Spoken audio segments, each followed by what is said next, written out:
ముందుకుండగా జడ్డుబాబు గెలిచాడు. జడ్డుబాబు గెలిచి పొలాలు వేయడానికి వచ్చాడు సెంట్రాజు నిద్రం. ఓకే. ఎత్తని ఆవిడ ఎవరండి ప్రెసిడెంట్ అని అడిగాడు. నేనే అన్నాడు రెడ్డిబాబు.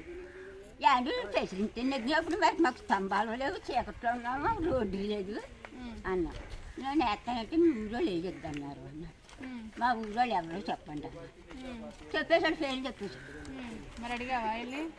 అడిగావా పేర్లు చెప్పిన వాళ్ళని? పేర్లు చెప్పినా ఏమని అడగం. మరి అడుగుతున్నారు, ఏటాట అడుగుతానే ఉన్నా, చేస్తాను. ఓ శేఖర్ రెడ్డి నెగ్గినప్పుడు నిన్న వెంకటేశ్వర వచ్చి యావయ్యా ఏంటి ఎక్కడ పల్లెటూరు బాగుంటున్నాయి, మీ ఊరు ఎలా ఉన్నది ఏంటయ్యా, రోడ్డులు ఎంచుకోవడం చేత కదా, మీరు కరెంట్ స్తంభాలు ఎంచుకోవడం చేత కదా, వేస్తున్నాండి బాబయ్యా, అది ఆ పై మీద ఉన్నామండి అది ఒకటి వేసేసుకోవడం.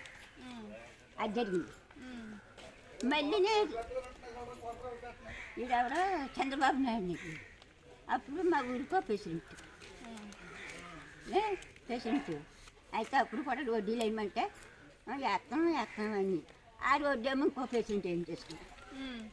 ఇప్పుడు జగన్ నెగ్గించి రోడ్డు ఏమో ముత్తలం గుడికి వేసారంట. మాకు మాత్రం వేయరు, మా ఊరి పెద్దలు అలాంటి అది ఊరి పెద్దలు చెంతగా చెప్పుకో చెప్పాలి కదా. మరి ఇంటి దాకా వచ్చిన తర్వాత నువ్వు మా ఊరి పెద్ద ఇంకా చాలా మంది ఉన్నారు. ఒకడు చచ్చిపోడు లేడు, ఒకడు ఉన్నాడు సూరిబాబు. మరి నన్ను గెలిపింది రోడ్లు అలాగే అన్నారు తల్లి, నెగ్గులు అందరూ అలాగే అన్నారు. వాళ్ళు పార్టీలమ్మా, నేను ఇండిపెండెంట్, అర్థమైందా? వాళ్ళు ఈ పార్టీలతో వస్తున్నారు, నేను స్వతంత్ర అభ్యర్థి, ఇండిపెండెంట్గా వస్తున్నాను, పార్టీతో సంబంధం లేదు నాకు.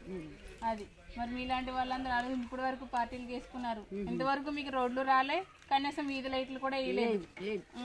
ఈసారైనా మారి మరి మీరు కొత్తగా ఆలోచించి కొత్త వాళ్ళు వచ్చేలాగా ప్రయత్నం చేయండి, మర్చిపోక. ఇక్కడ తాళరేవు మండలం దగ్గర ఉన్న ఈ గ్రామాలకే ఇక్కడ రోడ్లు లేవు, వీధి లైట్లు లేవు, ఏమీ లేకుండా ఉన్నాయి. ఇక్కడే ఎంత దారుణంగా ఉంటే ఇంకా మారుమూల ప్రాంతాలలో ఇంకెంత దారుణంగా ఉంటుందో. ఈ రాజకీయ నాయకులు వచ్చి ఏం చేశారో మీరే ఆలోచించి ఓటేసేటప్పుడు ఎవరికి వెయ్యాలి, ఏంటి, వీళ్ళు వస్తే ఏం చేస్తున్నారు, ఎలా చేస్తున్నారు, ఏంటి అనేది మీరందరూ ఒకసారి ఆలోచించుకుని మీ ఊరు బాగుపడేలాగా మీరందరూ ఓటేసేటప్పుడు ఆలోచించి ఓటేయాలని మిమ్మల్ని అందరినీ కోరుకుంటున్నాను. అందరూ మహిళలు, యువకులు, పెద్దలు అందరూ కూడా, మహిళలు అందరూ, యువకులు, పెద్దలు, అన్నదమ్ములు అందరూ కూడా ఆలోచించి మీరు ఓటు వేసేటప్పుడు మీ ఓటు విలువ ఎంత అమూల్యమైనదో, ఈ 5 సంవత్సరాలు మీకు ఎంత ఉపయోగపడుతుందో అనేది ఆలోచించి మీరు ఓటు వేసేటప్పుడు ఎవరికి వేస్తున్నాం, వీళ్ళు వేస్తే ఏం చేస్తారు అని ఆలోచించి మీరు తప్పనిసరిగా ఆ ఓటు వినియోగించుకునేలాగా, మీకు అభివృద్ధి అయ్యేలాగా మీరు వినియోగించుకోవాలని మిమ్మల్ని అందరినీ కోరుకుంటున్నాను.